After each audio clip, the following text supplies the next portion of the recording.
Hello, my name is Che Axon, Director of Urban Ag and Gardening Education for the University of District of Columbia. So today we're going to talk about food that can be grown in the shade. I often hear many times people tell me this: well, I can't really have a garden because I don't have enough sunlight in my yard or my place. Well, how about this? I found about probably 56 different edible crops that you can grow where the sun doesn't always shine too brightly. So let's talk about a few of these. Lettuce is a crop that doesn't require a lot of sunlight, but it's a nice crop to grow in a somewhat shady place. It will grow. One of my other favorites is a type of cabbage called Savoy. Very, very nutritious cabbage, which can also grow with not a lot of sunlight.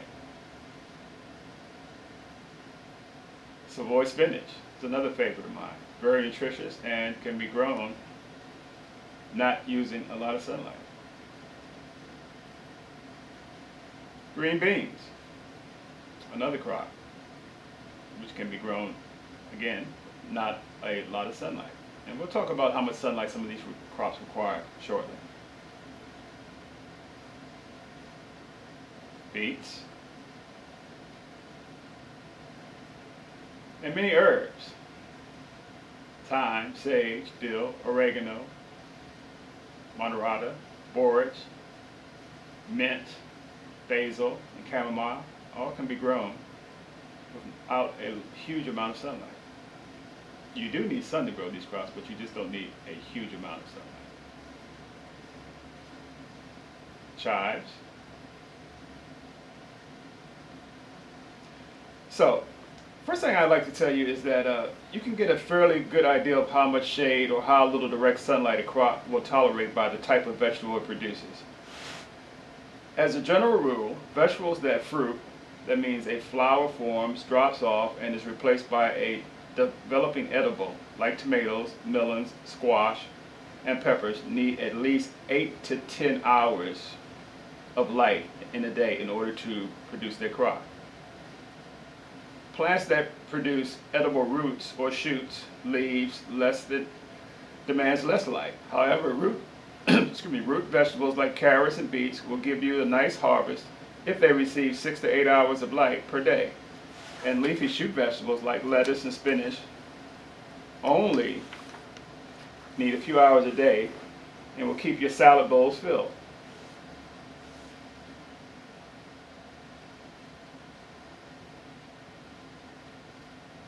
So here's a good look at some of the crops that really need a lot of sunlight. These sun-loving crops like peppers, eggplants, tomatoes, melons, okra, squash and cucumbers, and sweet corn, beans, lima bean, and storage onions. So to grow those crops, you need a full day of sunlight almost, at least 8 hours plus, to really get a nice crop from these type of vegetables.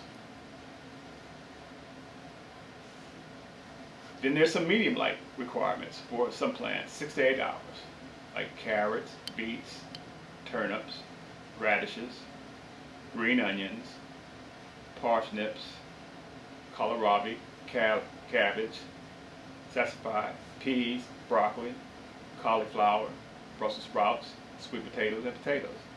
These are the medium light required crops.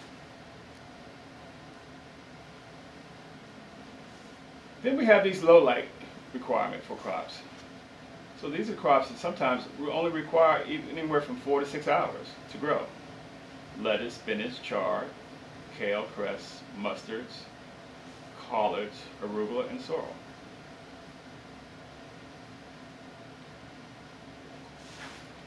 But I guess you didn't think about fruits. A lot of fruits don't require a huge amount of sunlight. The muscadine grape, for instance, survives in the wild by climbing up the trunks of woodland trees, so it's quite used to growing in shady sites, and it's very vigorous in zones 8 and 9. This productive, early maturing grape will give you great fruit production and lots of tasty fruit all through the summer.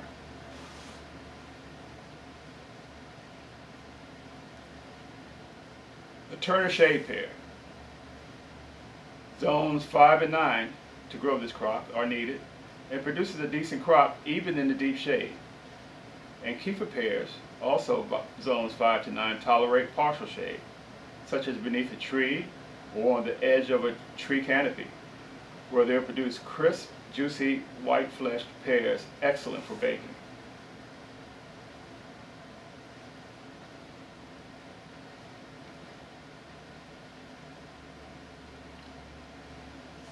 One of my favorites, alpine strawberries. 1 to 1.5 inches. These intensely sweet berries that grow well in zones 4 through 9 prefer the partial shade of their natural woodland environments. And they are perennial.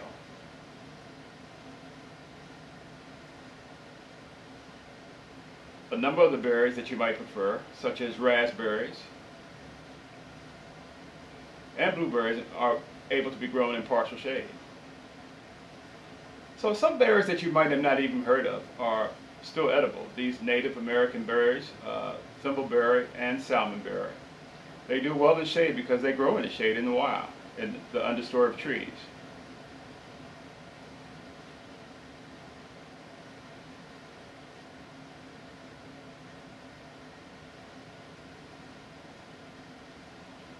I've had a chance to taste some of these berries in the wild and some on cultivated farms, and they're quite good and quite nutritious.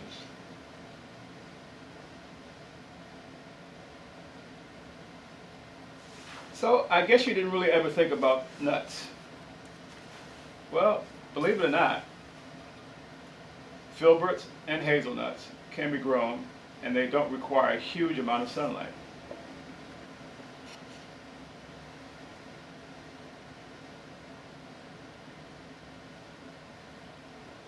There's another fruit called gooseberries, which are very easy to grow, very nutritious, and they're closely related to currants, and also very shade tolerant. They bear very sweet to tart berries and are popular ingredients in pies.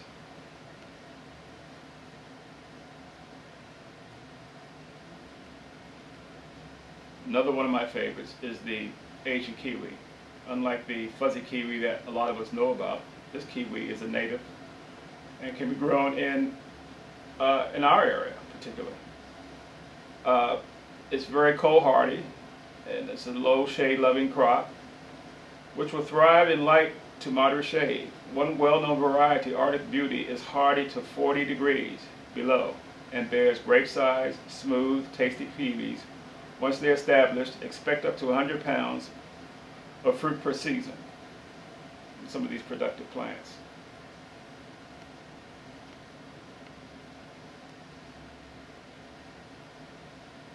There's mayhaw,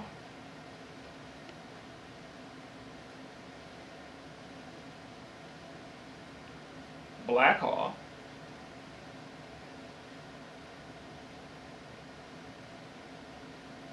nannyberry,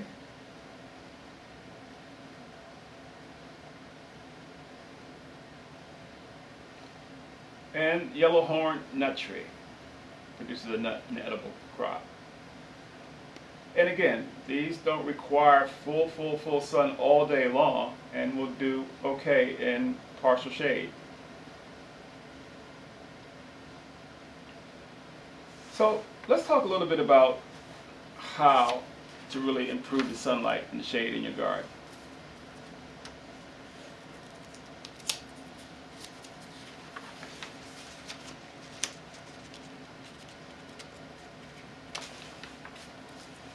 So one of the things you really want to do, first of all, you want to really map it out.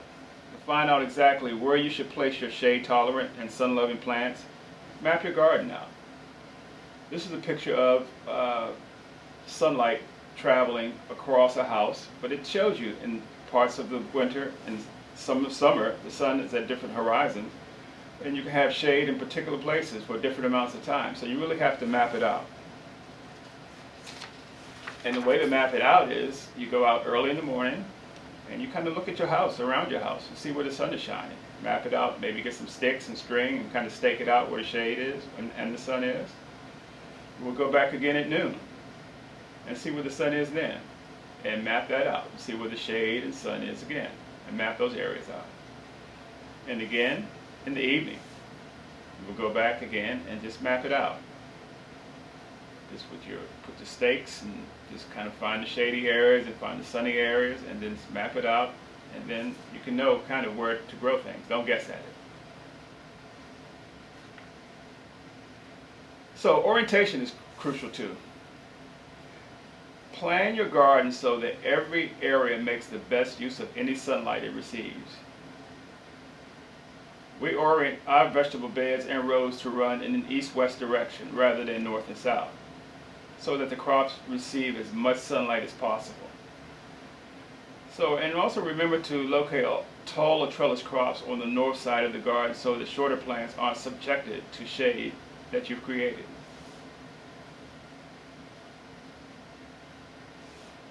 Vertical growing. Especially in cities where you don't have a lot of space, this is the way.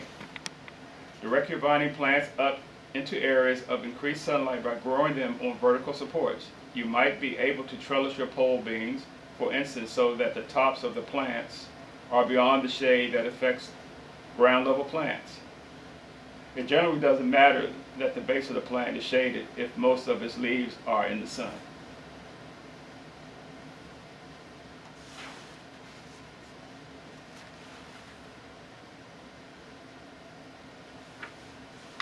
So, consider the big picture. Think of your entire property as a potential space for portions of your vegetable garden.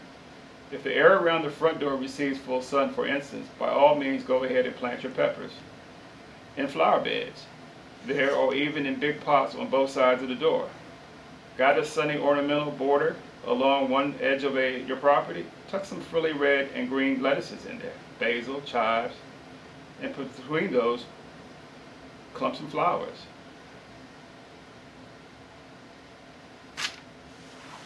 This is called edible landscaping.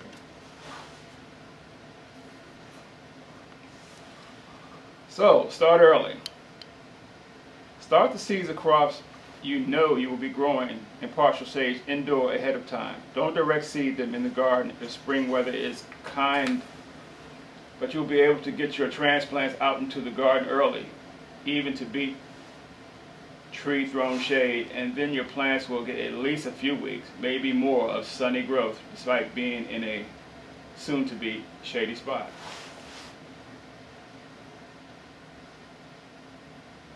One of my favorites is raised beds. You can go a long way toward improving the growth of crops planted in shade simply by raising their beds. Raised beds warm up fast in the spring. Shaded soil is cooler, remember. They also drain better than flat beds, and poor drainage is a common problem in shady areas. While you're raising those beds, work in some compost, your plants will be happier and healthier as a result.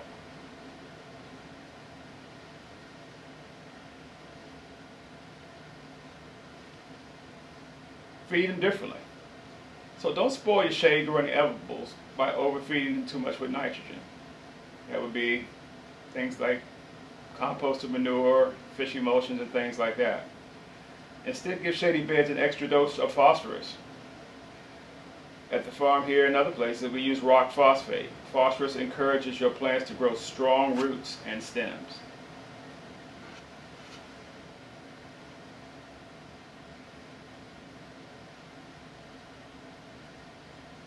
Reflect some rays. If some of your beds are shaded by a garden wall, consider painting the wall white to reflect light back into the plants.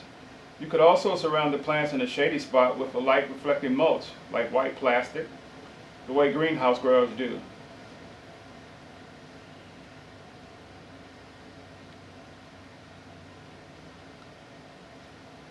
Containerize.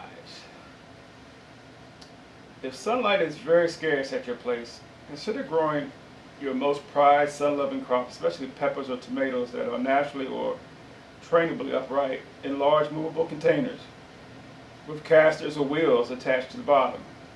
One of the great things about containers is that you can move them around to chase the sun as it moves during the growing season.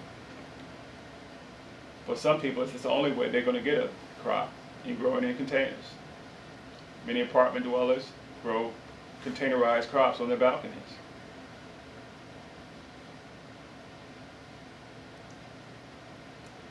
So, let's prune away some of the shade. Simply thinning out those diseased or dead tree branches that you should have already removed might let in enough additional sun to improve your plant growth. You can do this type of pruning any time of the year, but don't remove any healthy branches from an actively growing tree. That kind of pruning should be done in the late winter or in the very early spring. And also be aware that thinning of healthy limbs also encourages the tree to make bigger leaves and grow more vigorously than follows. And if you're really tempted to take the next step, you can remove those trees. But also you can remove and prune some tomatoes and crops like that, which are too leafy. You can try pruning those to let more sunlight in and produce some more yield.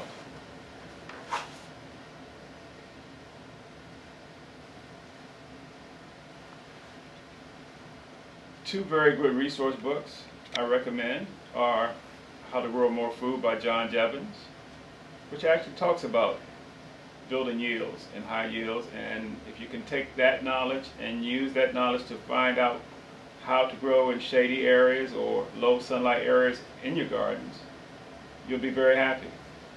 Another good book is In the Defense of Food by Michael Pollan. Talks about the importance of eating healthy. So thank you for your time. Have a great day.